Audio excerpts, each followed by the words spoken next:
What's up everyone, Vemischief here, and welcome to my tips and tricks guide for what to do in Diablo 4 after level 50, or more so, what to do after the Diablo 4 campaign.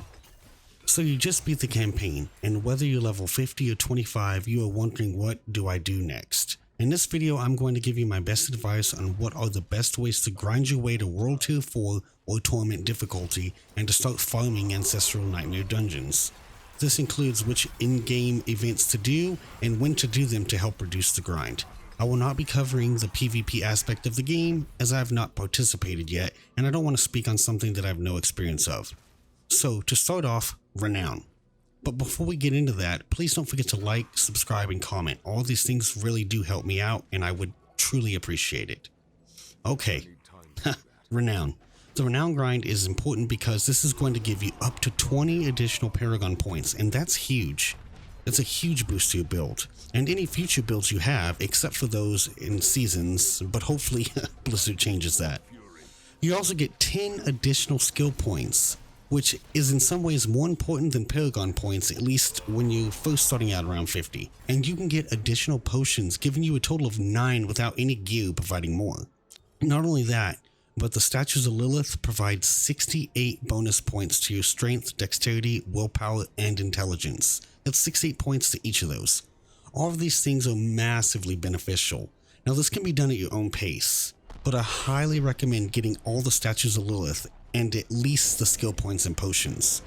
The Paragon points are definitely helpful, but you really do want to get the skill points and as many Statues of Lilith as you can muster. Having so many potions at your disposal is also a nice quality of life change that you can give yourself as well. This grind can take a long time, a very long time.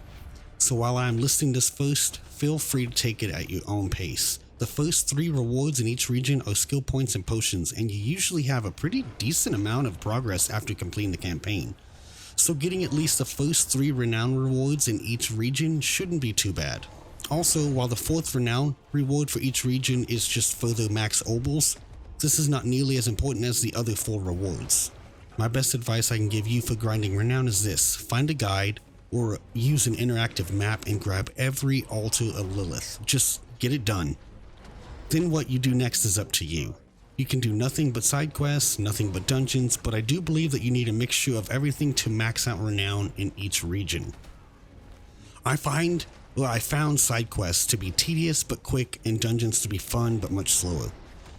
Many of the side quests had some pretty good writing and were enjoyable. Definitely find any blank spots on your map and go get the 5 points for discovering the area. It's probably the first thing you should do, or you can get it done while you're doing Statues of Lilith. I did all of the strongholds while I was doing the Altars of Lilith, but later on I kind of wish that I saved them for the final region reward, because in order to get your 4 Paragon points in each region you need 600 Renown. After grinding Renown for so long and so much, I found myself bored and frustrated with running side dungeons and side quests over and over for 20 or 30 Renown. What I would have given for a few hundred Renown boosts thanks to strongholds. After all this, the next thing you want to do is a cathedral-like Capstone Dungeon. But before we get to that, let's talk about your build. Unless you've got a decent build going, then feel free to skip this part.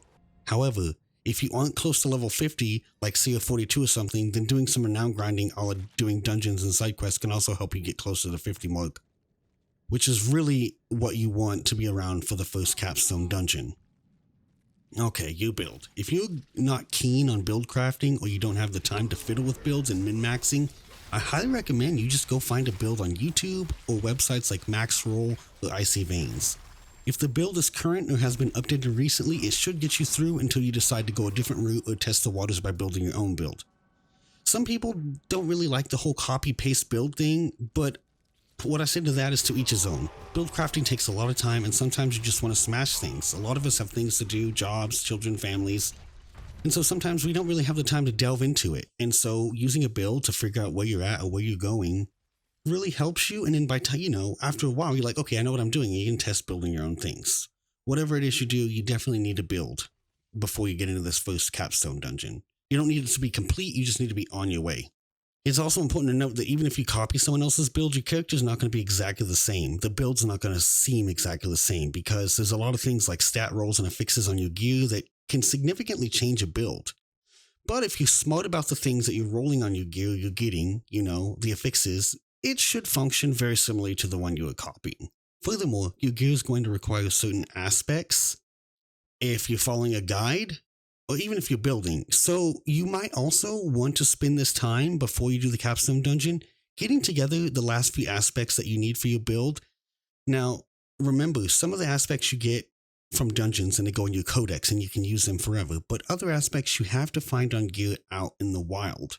It's important to remember that while you're farming for gear, you should save any of the gear with the aspects that you can craft in the codex if they have like a significantly higher level than what it's going to be base rolled at the codex when you imprint. If you're interested in doing your own build and doing your own Paragon boards, there's a link in the description for a video that does an amazing job at explaining the Paragon board and how deep it really goes. If you're interested in working on your own build, I definitely recommend checking out that video. It's definitely worthwhile. Even if you're just using a copy build that you found on a website or a YouTuber, a Twitch streamer, I don't know. You might later on decide, hey, I kind of want to mess with things. So maybe there's something that they missed that you might find. So I definitely recommend watching that video if you're into building your own characters.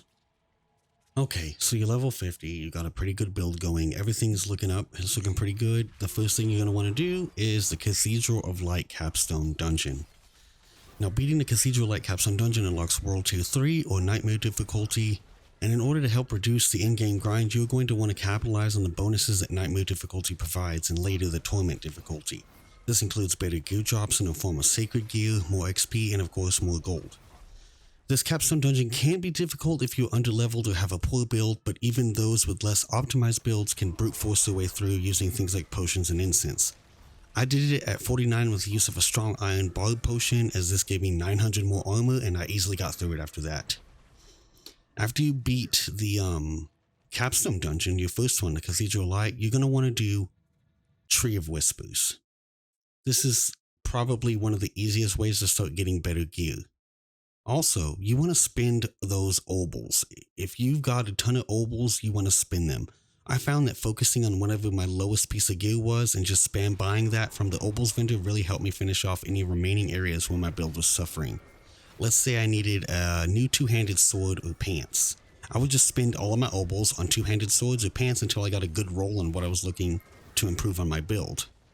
You usually have, a few hundred of them or more, 500-600, and then you just go, hey, I didn't get anything good from the Tree of Whispers, I need new gloves, buy 10 or 12 new pairs of gloves, and there's a few times that I got really lucky, especially with a two-handed weapon. I got really lucky and it really helped my build, it helped me move forward.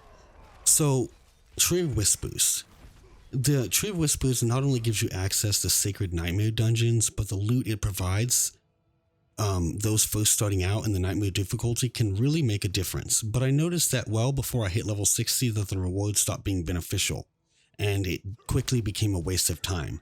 I found the best thing to do fresh at 50 in Nightmare difficulty was to do a few smaller Tree of Whispers events, like Cellars, anything that gives me 1 or 3 favors for a few runs. Then move up to Tree of Whispers dungeons. You can kill 2 birds with 1 stone by doing Tree of Whispers dungeons for dungeons that you have yet to do. Thus you are farming Renown, aspects, and grim favors. One important thing to note about the Tree of Whispers is when you're getting the cache after you've turned in the grim favor, if you see legendary caches, they usually say greater and the font is orange rather than white. Get those. Those are going to give you much better rewards than the regular caches. This is super important. This is also an excellent time to do world events like Gathering Legion, which from level 50 to about level 60 are useful for getting some decent gear and XP. Not to mention, Gathering Legion gives you Grim Favor, which in turn can be used as the Tree of Whispers. The next thing you want to be doing is HellTides and World Bosses. I have scored some of my best gear from the HellTide events, and on occasion you get something great from the World Bosses. HellTide events occur every 75 minutes and World Bosses every 6 hours. I would advise doing HellTides as often as you can, as I have scored a handful of uniques from the HellTides. I even got 2 in a matter of minutes during one event. If you see the HellTide is up or a World Boss, jump on them. You can farm XP, gear, and Obols during the HellTide. I find the best strategy for HellTides is to find 1 to 3 of the small local events like Caravan Under Siege or the Ancient Siphon, and then bounce between them and repeat them until you have all the Aberrant Cinders that you need. So you'll run from one event to the next one. And these local events are the ones with the little orange circles, you know? So you'll just run, you'll do it, and you'll run to the other one, do it. And if you can't find a couple next to each other, it's fine. A lot of people will just sit there and farm the one for most of the event. So while I find HellTide events to be the best world events to do when farming for better gear, world bosses and gathering legion events can also be beneficial. Not to mention the world boss fights can be pretty cool. And on occasion you will see someone zerg the boss down in less than a minute, which is always funny. But I feel like that happens on Torment difficulty. I never seen it happen on Nightmare. Yeah, it should also be noted that world events like Gathering Legion and world boss events provide favor to the Tree of Whispers. So doing these events when they're up also gives you further Tree of Whispers caches. So, you know, 2 birds with 1 stone and all that. Next up, Nightmare Dungeons. Nightmare Dungeons are going to be your bread and butter. These are hands down the very best way to not only level up, but they provide an abundance of loot and allow you to level up your Paragon board glyphs as well. More than half the uniques I have acquired came as rewards after beating a Nightmare Dungeon. Most of my most powerful gear upgrades came from Nightmare Dungeons. This isn't just legendaries, this is just regular sacreds or ancestrals. I just pick up loot on the ground and check it, and it's much better than what I have. Not often, but occasionally. Nightmare Dungeons are definitely the cream of the crop. Nightmare Dungeons come in tiers 1 through 100, 1 through 20 being Sacred or World Tier 3 difficulty, and 21 through 100 being Ancestral or World Tier 4 difficulty. You get access to these after completing the Tree of Whispers for the first time, as I said earlier. You get your first Nightmare Dungeon sigil from your first cache, and after completing your first Nightmare Dungeon, you get a quest at the Occultist that allows you to start crafting Nightmare Sigils. That gives you access to more Nightmare Dungeons. I may be lucky, but I never really needed to craft them unless I was trying out a harder tier. They drop in dungeons like candy. It's pretty awesome. So what you need to do is simply find a tier of difficulty that you can handle between 1 and 20 and that you can do rather quickly, and you farm that. Don't stay at tier 1 forever. Like, you want to try to move up if you can, but don't immediately try 20 because you might get smashed and you're going to get frustrated. You want to find a balance between quick and efficient and difficult. You don't want to plow through it because if you can go through it very quickly, you're losing out on rewards. If there's a balance between how you're doing it at a fairly decent pace and it's fairly difficult, so you're getting better rewards, that's the best balance to find. The massive update that they just did to Nightmare Dungeons is basically a buff to Nightmare Dungeons. This really helps cement them as the way to go. You get gold, gear, XP for you, and for your Paragon glyphs. Also, sometimes the dungeons are dungeons you have yet to do. So if you could do those, you're also grinding more renown for your regions, which is just another plus. If you're here to find out what the best path to take for leveling, gearing up, and all things in-game, this is your answer. It's Nightmare Dungeons. That's what you got to do. If you want the absolute best way to get XP, gear, gold, everything, it's loot. It's going to come from Nightmare Dungeons. If that's all you're here for, then there's your answer, Nightmare Dungeons. Now, once you hit level 60, you really need to do your next Capstone Dungeon and unlock World Tier 4 Torment difficulty.